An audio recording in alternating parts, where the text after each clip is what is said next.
સિદ્ધપુરમાં police સાથે army જવાનનું ઘર્ષણ થયું હોવાનું પ્રકાશમાં આવ્યું છે।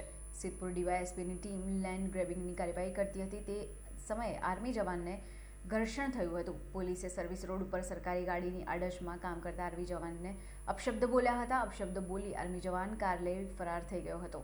પોલીસ કાર નંબરને આધારે આર્મી જવાનને પકડવા ગઈ ત્યારે ફરીથી ઘર્ષણ થયું હતું। અંકિત રાવળ નામના આર્મી જવાને પોલીસ કોન્સ્ટેબલનો કોલર પકડી થપ્પડ મારી હતી।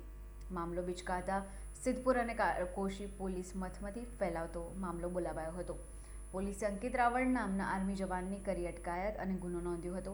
પોલીસે અંકિત રાવળની ક્રેટા કાર પણ ગુનાના નામે જપ્ત કરી છે।